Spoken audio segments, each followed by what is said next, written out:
Tawagin niyo na lamang po ako sa pangalang Cresia. Ipinanganak at lumaki ako sa Rizal, sa siyudad ng Iloilo. Pangalawa ako sa aming 3 magkakapatid. Si Ate Jenna ang panganay at ang bunso naman ay si Jojo. Pagtitinda ng gulay sa labas ng aming tahanan ng trabaho ng aking mama, natawagin na lamang natin sa pangalang Dangdang. Driver ng jeep naman ang hanap buhay ni Papa na tawagin na lamang natin sa palayaw na Nonoy. Ang karanasan na ibabahagi ko sa inyo ay personal kong karanasan. Sisimulan ko ang pagsasalaysay nung nag-aaral pa ako sa isang universidad sa siyudad ng Iloilo. Buwan ng Pebrero, taong 2012. Nursing ako noon. Inaamin ko naman na may kadaldalan akong babae. Kapag nagsasalita ako ay malakas talaga ang boses ko. Palatawa pa ako. Kaya madalas akong masabihan ng aking mga kaklase na loudspeaker.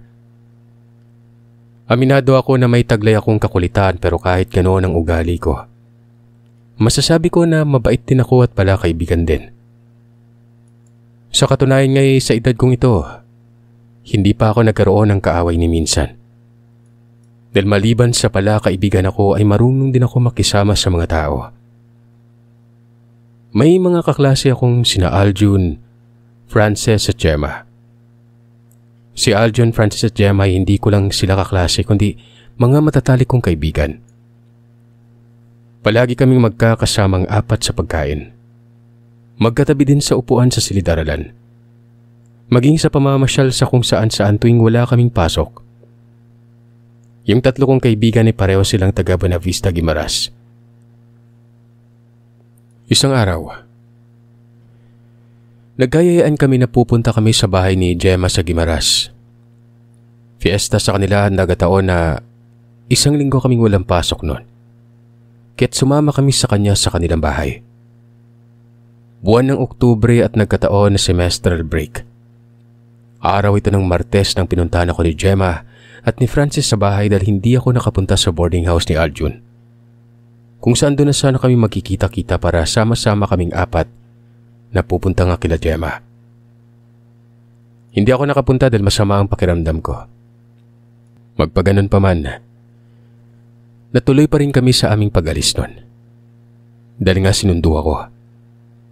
Sila na rin ang nagpaalam kina Mama at Papa. Pumayag naman yung mga magulang ko. Ramdam ko na ayaw sana nilang pumayag dahil nga may dinadala akong masamang pakiramdam. Ganun pa man ay sumagot naman ako na kaya ko naman at ayaw ko rin ng nakatenga lamang sa bahay. Pakiramdam ko kasi ay magkakasakit pa ako kapag nakahiga lamang ako noon. Sinabihan na lamang ako ni Mama na ako nang bahala. Pero pinaalalahanan nila kami na mag-ingat sa lugar at huwag pumunta sa kung saan-saan lang. Tumango naman ako sa mga bili ni Mama. Habang si Papa naman ay siya na mismo ang nagatid sa amin sa sakayan ng bangka patawid. Nadadaanan kasi ito ng jeep na kanyang pinapasada. Natuwa naman kami magkakaibigan dahil sa hindi na namin kailangang mamasahe sa ibang jeep papuntang Pantalan. Unang biyahe namin itong magkakaibigan. Si Frances na may pusong binabae ang pinakamaingay sa lahat. Bawat isa sa kanila may hugot na salita na mapapatawa ka talaga dahil masaya silang kasama. Ay salamat at makapag-relax naman tayo kahit sandali no? Sa susunod na linggo bakbakan na naman sa pag-aaral Wika ni Francis na pumipitik-pitik pa yung daliri. Masaya at maayos kaming nakatawid sa isla. Pagdating doon ay sumakay kami ng jeep papuntang bayan. Kasunod nito ay ang pagsakay namin sa tricycle papasok sa baryo kung saan nakatira si Gemma. Maayos naman kaming nakarating sa kanilang lugar. Nadatnan pa namin sa bahay nila ang mga kamag-anak ni Gemma. Kagaya naming magkakaibigan ay makikipesta din ang mga ito. Hindi naman ganoon kalaki ang bahay nila Gemma kung kaya't nagsama-sama na lamang kami sa isang silid. Wala din naman kaming planong matulog ng gabing yon dahil may mga palabas sa plaza ng kanilang barangay. Napagkasunduan namin magkakaibigan na manood.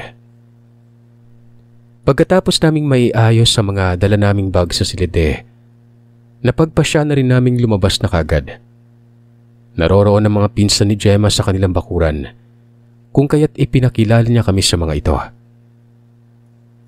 Isa sa mga pinsan ni Gemma ang kaagad na nakisama sa amin, si Ramses. Ang akala namin noon na sa bahay nila Gemma matutulog ang kanyang mga pinsan, pero nalaman namin na taga doon din sila sa lugar. Pumunta lamang sila sa bahay nila Gemma dahil yun na ang nakasanay nila simula nung bata pa sila. Lagi silang pumupunta sa bahay nila Gemma tuwing piyesta. Ito din naman ang panahon ng pagtitipon-tipon nila magpipinsan at pagkakasiyahan. Isa din sa pinsan ni Gemma ang nakagaanan ko ng loob, si Dulce. Mabilis kaming nakapagpalagay ng loob dahil pareho kaming kalog nun. Kaming si Gemma ay tawa ng tawa sa kalokohan naming dalawa ni Dulce. Animoy matagal na kaming magkakakilala pero alam mo yung parang ngayon lang ulit nagkita-kita. Magkakasama kaming pumunta sa plaza ng kanilang baryo. Nilakad lang namin yon mula sa bahay nila Gemma dahil hindi naman kalayuan ang kanilang bahay sa plaza nun. Pagdating namin sa lugar ay naaliw kami sa mga palabas. Nauso pa kasi noon yung mga Miss Gay na nakakatuwa at patok na panoorin ng mga tao. Habang natutuwa kami sa panonood, dumating si Ramses. May dala itong pagkain na binigay sa aming magkakaibigan, kasama na ang kanyang pinsan nun. Hindi namin ito inaasahan pero ganun pa man nagpapasalamat kami kay Ramses dahil nilibre niya kami. Hindi kalayuan sa kinaroroonan namin, nakita namin ang grupo ng mga dalaga at binata din. Nakatingin ang mga ito sa amin. Na mga pagkakataong yan ay tumabi na sa amin si Ramses. Masasabi kong dumadamoves na ito sa akin dahil hindi na ito humihinto sa pakikipag-usap. Doon ko nahalata na nakainom na rin ito. Pagkatapos ng patimpalak ay nagsimula ng sayawan. At nung nagsimula ng sweet music, doon na ako niyaya ni Ramses na sumayaw. Bagay na nagpakilig kay Frances dahil kanina niya pa kami tinutukso sa isa't isa. Habang si Gemma at Dulce naman, natutuwa din sa aming dalawa. Hindi naman ako makatanggi pa sa pag-iyaya ni Ramses ng sayaw kung kaya't sumama na ako sa kanya sa gitna ng sayawan. Habang sumasayaw kami ay nakikita ko ang babae na nakatingin sa amin. Galit na galit yung babaeng yon. Nanilisik pa nga yung mga matay habang nakatingin sa aming dalawa. Gusto ko sanang sabihin kay Frances na nagagalit sa akin ang babae pero nakaramdam ako ng hiya. Kung kaya't hinayaan ko na lamang ang babae hanggang sa natapos na ang pagsasayaw namin. Hinatid pa ako ni Ramses paupo sa upuan ko at inalalayan. Nagtataka ako dahil nakasunod pa rin sa akin ang tingin ng babae. Maging si Frances ay nakita din ng mga tingin ng babae kaya nilapitan niya ako at kinausap nun. Gresha, nakita mo ba yung babae na kulang na lang kakainin ka ng buhay sa mga titig niya? Kaya nga Frances kanina pa yan. Hindi pa rin niya ako tinatantan ng titig hanggang ngayon. Sagot ko. Narinig ni Ramses ang pinag-uusapan namin kung kaya't sinundan niya rin ang tingin ng tinitingnan namin ni Frances noon. Dahil ng pagkakataon na yon ay nagkasalubong na ang mga mata namin ng babae. Nang nakita ni Ramses, kinausap niya si Gemma. Ilang sandali pa ay niyaya na kami ng kaibigan namin na umuwi na. Hinatid pa kami ni Ramses pauwi kasama ang kanyang mga kaibigan. Lahat sila ay taga doon sa lugar kung kaya't marami kaming naglalakad.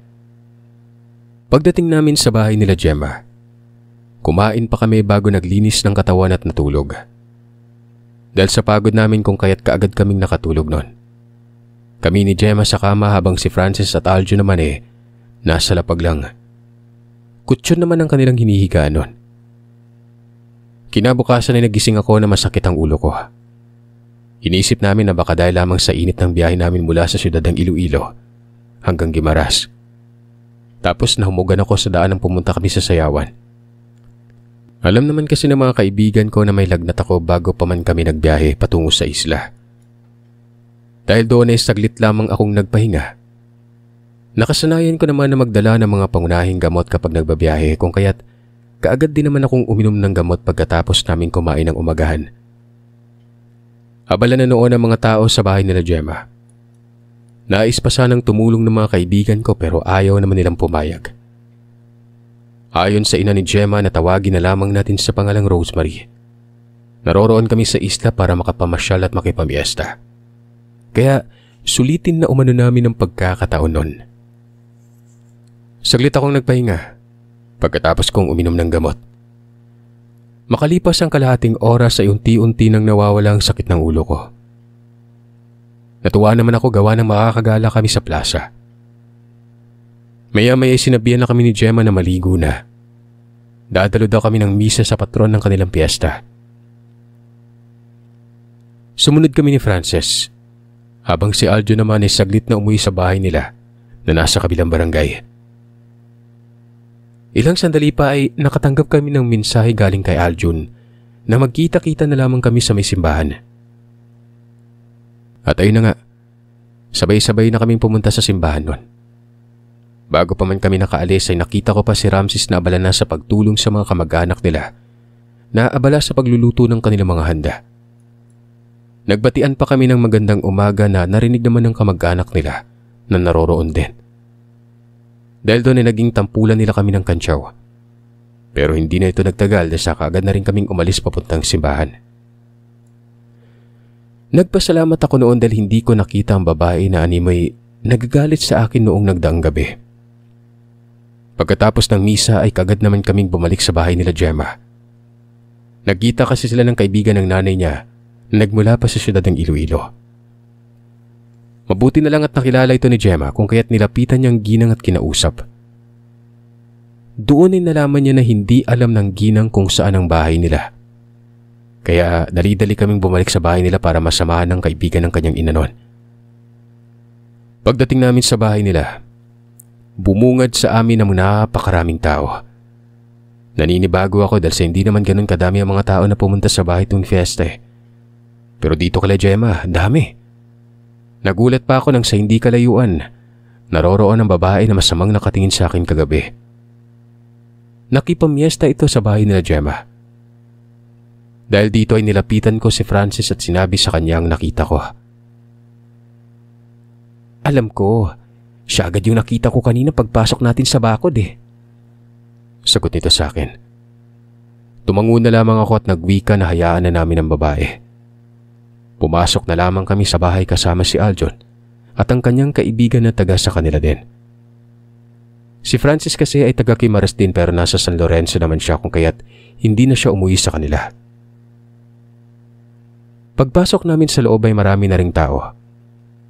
Sinabihan ako ni Gemma na kami nang bahala sa sarili namin na kumuha ng makakain dahil marami pa siyang ginagawa. Dahil doon ay kagad kaming pumunta ni Francis sa kusina. Tinulungan namin si Gemma sa pagbibigay ng mga plato sa taong nakikipesta. Nang tumapat ako sa lugar kung saan nakapwesto ang babae at ang kanyang mga kasama, ay lumapit ito sa akin. Nagwika ako na gusto niya akong kausapin na siyang pinagbigyan ko naman. Nagulat ako nang sinabi niya sa akin na layuan ko si Ramses. Ayon sa kanya ay sila ang pinagkasundo ng kanilang magulang. Kung kaya't pinagbabawalan na niya na may iba pang babae na makikipaglapit sa kanyang mapapangasawa. Nagulat ako sa sinabi niya. Muntik na akong matawa. Ganun pa man ay pinigilan ko ang sarili ko at sumagot na lang ako sa kanya ng, "Huwag ka mag-alala ate. Mamayang hapon uwi na ako sa amin. Tsaka wala akong gusto kay Ramses. Nagkataon lang na mabait ito sa akin kaya mabait din ako sa kanya." Tumango lamang ang babaeng ito. Nang papasok na ako sa bahay ay sinalubong ako ni Gemma. Nakita niya pala na kinakausap ko yung babae. Sinabi niya na nalaman na niya ang pangalan nito at tinawag niyang Milagring. Sinabi ko kay Gemma kung ano ang sinabi sa akin ng babae. Nagulat naman si Gemma dahil ayon sa kanya, kilala niya ang pamilya nun. Kahit kailan na hindi nakikipagsundo ang mga ito sa ibang tao at gumagawa ng sarili nilang desisyon para sa kanilang anak. Nagkataon naman na pumasok si Ramses sa kusina kung saan kami naroroon. Dahil doon ay personal siyang kinausap ni Gemma at sinabi sa kanya ang sinabi sa akin ni Milagring. Nalaki ang mga mata ni Francis nang narinig niya yon. Ayon sa kanya, ni minsan ay hindi nakapag-usap ang mga magulang niya at ang magulang ni Milagring noon. Kailan pa ba nakialam yung magulang natin pagdating sa ganyang bagay, insan? Mula sa mga kapatid ko na nakapag-asawa na, tapos yung ate nga, baliw pa yung naging asawa pero hindi nakikialam si Papa eh. Wika ni Ramses noon. Napatawa kami ni Gemma. Hindi na lamang namin pinansin pa ang sinabi na ito ni Milagring. Kinahapunan ay hinatid ako ni Gemma sa sakayan ng bangka pabalik sa siyudad ng Iloilo. Habang si Ramses naman ang nagdatid sa akin sa sakayan gamit ang tricycle nila Gemma noon. Sila Aljon at Francis kasi ay uuwi sa lugar nila at babalik na lamang sa siyudad sa linggo ng hapon. Bago pa ako tuluyang nakakuha ng tiket ay hiningi ni Ramses ang Facebook account ko. Binigay ko yun ng walang pag-aalinlangan. Kinantsawan pa kami ni Francis at ayon sa kanya. Yun na umano ang simula ng pagkakamabutihan namin ni Ramses. Si Gemma kinikilig din na para bang gusto din ang idea na magkamabutihan kami ni Ramses doon. Hindi naman nagtagal pa ang paghihintay ko at paalis ng bangka. Dahil doon ay umuwi na rin ang aking mga kaibigan. Maayos naman akong nakarating sa bahay ng hapon na yon. Marami akong dalang ulam na pinadala ng magulang ni Gemma. Hindi ko inaasahan na mag-chat kagad si Ramses ng gabing yon. Marami kaming napag-usapan na umabot ng hating gabi. Doon ko nalaman na nag-aaral din pala si Ramses sa siyudad ng kursong seaman. Nasa ika-4 na taon na ito sa kolehiyo at magtatapos na ito sa Oktubre. Sa maikling salita ay nagkamabutihan nga kaming dalawa ni Ramses. Niligawan niya ako at humantong pa sa punto na nagkakilala ng aming mga gumagulang. Ang mama niya kasi ay nagdadala ng mga produkto mula sa Gimeras kung kaya't sa kanila si mama bumibili ng kanyang mga paninda. Dahil doon masasabi ko na naging magkaibigan ng ina namin ni Ramses noon. Bagay na nagpatibay ng relasyon namin bilang magkasintahan. Hanggang sa nakapagtapos na sa kolehiyo si Ramses. Ako naman noon ay nasa ika-4 na taon sa kolehiyo. Nakapasa si Ramses sa board exam at nakatakda na itong sasakay ng barko sa unang pagkakataon. Nagkaroon ng salo-salo sa bahay nila sa Gimeras. At kasama ako sa inimbita ng kanyang magulang.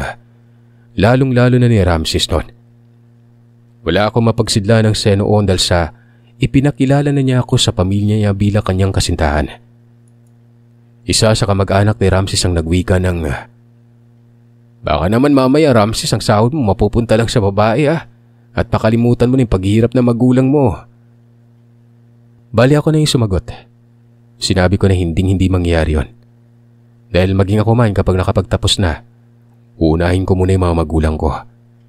Nasisiguraduhin ko na nasa maayos muna silang kalagayan ni Papa bago ako bubuo ng sarili kong pamilya.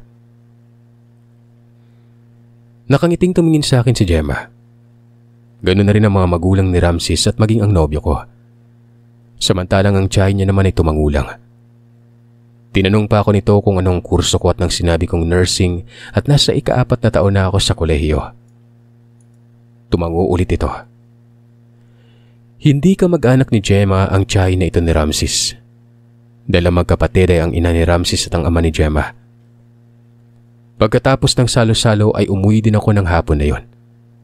Hinatid pa ako ni Ramses hanggang sa bahay dahil may pinadala si tita para kay mama.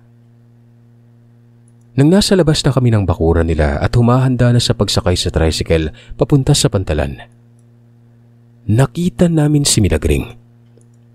Napakatalim ng titig nito sa akin. Ilang sandali pa ay lumabas ang tiyahin ni Ramses at nag-usap silang dalawa. Hindi na namin sila pinansin pa.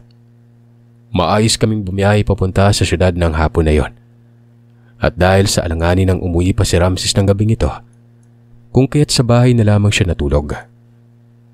Ganun pa man ay sa kwarto ito ng kapatid ko na si Jojo natulog noon. Kinabukasan ng umaga ay sumama pa ako kay Papa. Hinatid namin si Ramses sa Pantalan para umuwi ng Gimeras. Habang ako naman ay dire-diretso na sa eskwela ng araw na yon. Maayos namang natapos ang araw na yon At dahil sa marami kaming ginawa sa buong maghapon, medyo nakaramdam ako ng sakit sa ulo. Iniisip ko na marahil ay dahil ito sa init. Stress din ako sa mga kailangan kong tapusin na gawain sa eskwelahan. Mga binibigay na aralin ng aming guro. Dahil doon ay naisipan ko na magpahinga na muna. Humiga ako sa kama at hindi na malayan na nakatulog na pala ako. Nagising na lamang akong nasa 9:00 na ng gabi. Ginising ako ni Ate Jenay. Ayon sa kanya ay sabayan ko siya sa pagkain dahil kakauwi niya lang din ang mga oras na yon galing sa trabaho. Nakakaramdam pa rin ako ng sakit ng ulo. Ganon pa man ay hinayaan ko lamang ito dahil sa isip ko, gawa lamang ng init at ng mga pag-iisip ko sa eskwela kanina. Maayos pa kaming kumain ni ate at nakainom pa ako ng gamot bago muling natulog dahil kailangan kong magising ng maaga kinabukasan. Meron kasi akong duty sa pampublikong ospital noon. Pero nagising ako ng hating gabi dahil sa sakit ng ulo kasama ng panakit ng tiyan. Hindi ko alam kung saan ang uunahin ko. Nakaramdam ako ng pagsusuka at ramdam ko na animoy lumalaki ang tiyan ko noon.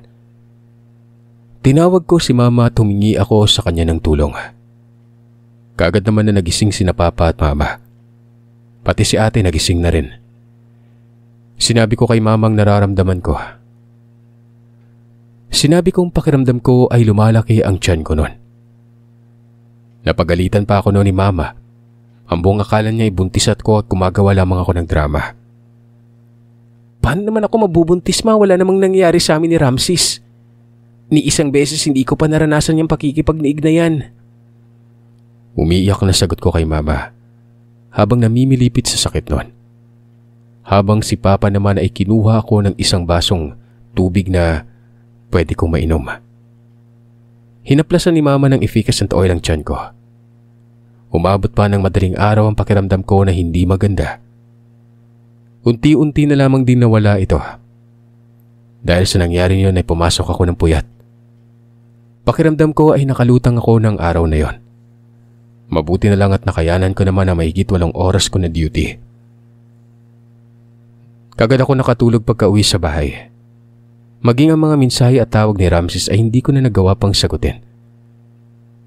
Ginising na lamang ako ni mama para kumain ng hapunan nang supapit ng 7:00 ng gabi. Doon ko pa lamang nakita ang mga mensahe ni Ramses maging ang kanyang mga tawag. Nag-chat pa ito na nagagalit dahil wala akong sagot sa mga mensahe niya. Sinabihan ko siya kung ano ang nangyari sa akin noon. Tumawag si Ramses na nag-aalala nang nakita niya ang chat ko sa kanya. Hindi din naman tumagal ang pag-uusap namin noon. Si Ramses na rin mismo ang nagwika sa akin na magpahinga ng maaga dahil sa hindi pa ako nakapagpahinga ng maayos. Pagkatapos kong kumain at makapaglinis ng katawan, natulog ako. At kagaya ng nangyari ng nakaraang gabi, nagising na naman ako gawa ng nakakaramdam na naman ako ng pananakit ng tiyan. Namimilipit ako sa sakit habang tinatawag ko si mama. Pagkalapit ni mama sa akin ay doon na niya nakita na unti-unting lumulobo ang tiyan ko. Ma, hindi ko na kaya ma. Dalhin niyo po ako sa ospital. Sabi ko. Kinuha ni papa ang susi ng jeep. Sasama pa nga sana si ate pero walang maiiwan sa bunso kong kapatid. Tanging ambag lamang ni mama ang kanyang bitbit at 2 unan. Si papa naman ay tinalukbungan niya ako ng kumot na niregalo pa sa akin ni Ramses. Dinala nila ako sa ospital sa Haro. Hindi ko napapangalanan ng ospital na ito. Ito din yung ospital kung saan ako nag-OJT. Kung kaya't gano'n na lamang ang gulat ng mga kaklase ko na naka-assign doon na night shift. Namimilipit na ako sa sakit noon. Kung kaya't mabilis akong kinabitan ng dextrose at kaagad na kinuna ng dugo para i-drug test. Ganon din sa urine at iba pa. Patuloy pa rin akong namimilipit sa sakit ng tiyan. Habang nasa emergency room ako, inaasikaso naman ni mama ang mga kakailanganin para maka-admit ako. Napansin ko ang isang dalagita na may binabantay ang pasyente sa emergency room. Nakatitig ito sa akin. Ilang sandali pa ay may dumating na ginang noon na kung hindi ako nagkakamali ay nasa 50 ng edad nito. Sa hindi ko malamang dahilan ay nakatingin sa akin ang ginang. Ilang sandali pa ay lumapit ito at nagwika ng, "Mahabaging Diyos, sino ang may gawa niyan sa'yo, iha? May inargabyado ka ba?" Diretsang tanong niya. Bagay na kinagulo ng isip ko. Umiling ako sa sinabi ng ginang. Sinabi ko dito na wala akong sinaktan o inargabyado na tao. Dahil doon ay mabilis na bumalik ang ginang sa kanilang kinaroroonan. Nakita ko nang binuksan niya ang kanyang bag. May kinuha ito doong maliit na kahon. Lumapit ito sa akin at nag-usal ng ilang salita. Hindi ko ito maintindihan gawa ng parang bumubulong lamang ang ginang noon. Pagkatapos nito ay lumapit ito sa akin at isinuot niya sa akin ang hawak-hawak niyang kwintas. Nakaramdam ako ng kakaiba ng sinuot ng ginang sa akin yon. Para bang dumaloy sa katawan ko yung kakaibang init. Parang lumukob sa katawan ko ang init na yon, lalong-lalo na sa bandang tiyan.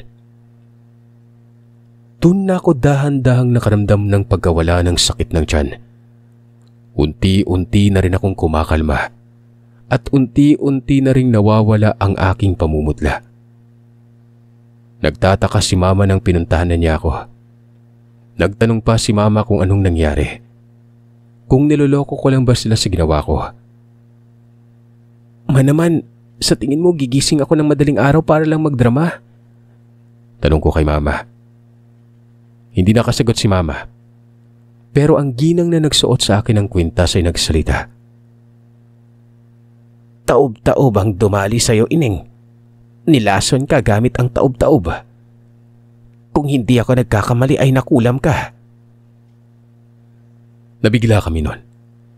Hindi ako naniniwala sa sinasabi nilang kulam. Ganun pa man ay hindi ko rin ito pwedeng ilaban dahil naniniwala si mama at papa sa mga ganon. Tinanong ko ang ginang kung paano ako nakulam at ano ang dahilan. Ayon sa kanya ay malalaman namin ang dahilan kapag pumayag akong magpagamot. Sinabi niya na nakikita niya sa akin na mabait akong bata. Kaya gagawin niya ang kanyang makakaya para matulungan ako. Hindi ko alam kung anong isasagot ko sa ginang. Ganun pa man ay sinabihan siya ni mama na paano na lamang ang pasyente na binabantayan niya kapag umalis siya at pumunta sa bahay namin. Doon lang din namin nalaman na hindi niya kaano-ano ang pasyente. Sinabi ng ginang na sadyang pinapunta siya sa ospital ng kamag-anak ng pasyente para patingnan ang kanilang kamag-anak nun. Pero ayon sa ginang, sadyang nangangailangan ng siyentipikong pagsusuri ang sakit ng pasyente. Sinabi niya rin na hindi naman siya maaaring mag-imbe-imbento lamang ng sakit na nararamdaman ng tao. Doon niya nakuha ang tiwala ni mama. At dahil sa maayos naman ang sitwasyon ko ay pinauwi din naman kami kinaumagahan nun. Sinabihan ako ng doktor na magpahinga. Dahil doon ay nag-request ako ng medical certificate nang sa ganon ay may maipakita ako sa aking mga guro kapag pumasok ako nun. Dahil sa maayos naman ang pakiramdam ko kung kahit pinauwi na lamang kami ng doktor. Babalikan na lamang ni mama ang resulta ng laboratorio sa ospital. O hindi kaya ay ako na lamang ang kukuha nun. Dahil may jeep naman kami, kung kaya't sumama na sa bahay ang ginang. Nagpaalam na muna ito sa kanyang kasama sa ospital, na kaagad namang pumayag. Pagdating namin sa bahay ay nagulat pa si Ate Jenny kung bakit may kasama kaming ibang tao at kung bakit parang wala lang ang nangyari sa akin kagabi. Dito ay nagwika si mama ng, "Malaman natin kung anong nangyari sa kapatid mo kapag natingnan na siya ng albularyo." Napakunot ng noo si ate. Pareho kami na hindi naniniwala sa kulam o hindi kaya ay aswang. Ganun pa man ay hindi ko rin maipagkakaila ang nangyari sa akin nang pinasuot sa akin ng ginang ang kwintas na may usal. At dahil tuwing hating gabi ako sinusumpong ng aking sakit, kung kaya't sa gabi pa ako maaaring gamutin ng albularya. Siya nga pala, tawagin na lamang natin ang manggagamot sa pangalang Monay. Pinagpahinga na lamang ako ni mama ng araw na yon. Hindi na ako pumasok ng eskwela. Tumawag naman sa akin si Ramses at nagwika na pupunta ito sa bahay ng araw na yon. Naikwento pala ni ate sa kanya sa chat kung anong nangyari sa akin. Labis siyang nag-aalala kung kaya't pupunta siya para dalawin ako bago pa man siya bumiyahe papuntang Manila. Sumang-ayon naman ako sa sinabi na ito ni Ramses. Nang araw din na ito ay nakatanggap ako ng tawag mula sa 3 kong kaibigan. Nag-aalala sila sa kung ano ang nangyari sa akin. Pero sinabihan ko naman sila na huwag akong alalahanin dahil magiging maayos din ang lahat nun. Bago pa man magtanghalian ay nakarating na si Ramses sa bahay. Marami siyang dala ng mga lamang dagat dahil yon ang isa sa hanap buhay ng kanyang pamilya. Na makita ng albularyo si Ramses, agad nitong sinabi na alam niya na ang dahilan kung bakit ako kinulam. Malakas ang presensya mo, iho. May nagkakagusto sa iyong isang mangkukulam. Pero bigo itong makuha ang pagmamahal mo. Kaya ngayon ang galit niya ay ibinuhos niya sa dalagang ito. Ganun pa man ay hindi niya magagawang mapuruhan dahil maliban sa malayo itong si Cresia nasa tawid pa ng dagat. Kung kaya't hindi tumatalab sa kanya ang malakas na bisa ng kulam. Mahabang salaysay ni Manang Monay. Sinabihan niya kaming huwag mag-alala. Madali lamang ang gagawin niyang ritual. Ang kailangan lang umano naming intayin ay ang mismong takip silim kung saan nagsasagawa ng ritual ang mangkukulam. Ayon sa albularya, nasasabayan niya ng orasyon ng mga usal na ginagawa ng mangkukulam na yon. Hindi niya pinabalik si Ramses ng hapon na ito. Maging si Ramses na nanganganib kung sakaling nadaig ng mangkukulam ang dungan ko. Sa isang malapad na takip ng lumang kaldero, naglagay ang albularya ng nagbabagang uling. Winisikan niya ito ng asukal na pula. Kasunod nito ay ang paggupit niya sa ibla ng buhok ko. Ganun na rin sa ibla ng buhok ni Ramses, kasama ang iba pang sangkap na dala ng albularya. Binalot ng albularya ang buhok namin ni Ramses gamit ang palaspas, at gamit ang mga sangkap na iyon ay pinausukan kami ng albularya habang patuloy ang kanyang pag-usal ng orasyon. Tinalukbungan niya kami ng kumot at tinikutan ng 7 beses nun. Basang-basa na kami nun ng pawis. Pakiramdam ko ay hindi ako makahinga. Ganun pa man nararamdaman ko na para bang may mabigat na enerhiya na lumalabas sa katawan ko. Pagkatapos ng pagsob ng albularyo sa amin ay pinaupo niya kami. Sa banig kami umupo nun. Mabuti na lang at may ganun kaming uri ng banig na mga oras na ito. Yung siga ay patuloy pa rin sa pag-usok. At sabi ng magagamot ay huwag patayin. Hayaan lang ito na kusang mamatay. Doon niya rin kami kinausap ni Ramses at ayon sa kanya, matinding selos ang dahilan ng pangkukulam. Sinabi niya kay Ramses na isang babae ang may kagagawa ng pangkukulam na yon. Binantaan na rin ako ng babaeng ito. At dahil doon ay nagkatinginan kami ni Ramses, wala kaming ibang naiisip kundi si Milagring. Baliw talaga yung babae na yon. Makikita niya sa akin pag uwi ko sa Guimaras. Sabi pa ng nobyo ko. Na nagbabalak pa na hindi na niya itutuloy ang flight niya papuntang Manila dahil gusto niyang kumprontahin ng babae. Pero kaming dalawa na mismo ng albularya ang kumausap kay Ramses at nagwika na magaling naman na ako kaya mapanatag na siya. Isa pa, sinabi ni Manang Monay na wala din naman sa lugar nila ang babae. Maaaring mahihiya at matatakot na ito sa pwede niyang gawin sa kababae kapag umulit pa. Dahil kung hindi kayang tumalab ng matindi ang taob-taob na sumpa ng kulam na balak ipadama sa akin ng pangkukulam, siya naman ay kaya niyang ibalik ang kabuuan ng sumpa. Ayon sa albularyo na ang ginawa niya lang ay kakarampot na balik ng kulam sa babae. Kung ano ang naranasan kong sakit, yun lamang din ang binalik niya sa mangkukulam na yon. Dahil doon ay malaki ang pasasalamat ko sa ginang. Maging si Ramses ay nagpasalamat din ng marami. Nakapagtapos ako sa aking pag-aaral.